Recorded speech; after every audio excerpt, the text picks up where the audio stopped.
जय जिने सर्वांना सुरेखा जैन किचन मध्ये आपलं स्वागत आहे। आज आपण पाहणार आहोत शेवगाचं सूप। हे 3 शेवगे घेतलेले आहेत। हे असं कट करून घ्यायचंय। हे कट करून झालेलं आहे।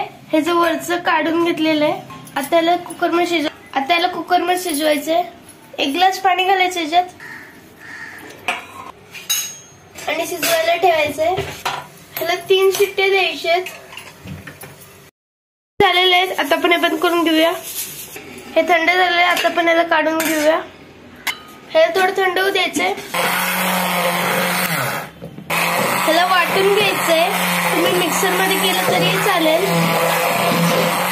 असे चालणीमध्ये याला घालून घ्या। हे हाडांसाठी चांगलं आहे। ह्याच्यामध्ये कॅल्शियम असतं। हे असं सगळं चोथा काढायचं आहे। हे जे ज्यूस काढून घेतलेला आहे आता आपण याला गरम करून घेऊया। अर्धा चमचा दालचिनी पूड, 1 चिमटभर मिरी पूड, ह्याला नीट हलवून घ्या। चवीनुसार मीठ, थोडंसं काळं मीठ, थोडीशी जिरी पूड, थोडंसं गूळ नाही घातलं तरी चालतं। आम्ही गूळ घालायला लागलोय। आता याला उकळी आणायची आहे। उकळी आलेली आहे। आता आपण गॅस बंद करून घेऊया।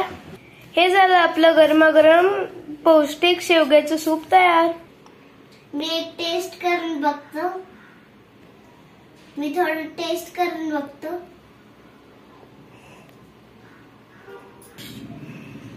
वाव, खूप यम्मी। तुम्हाला जर आमची रेसिपी आवडली असेल तर लाईक, शेअर, सबस्क्राईब आणि बेल बटन दाबायला विसरू नका।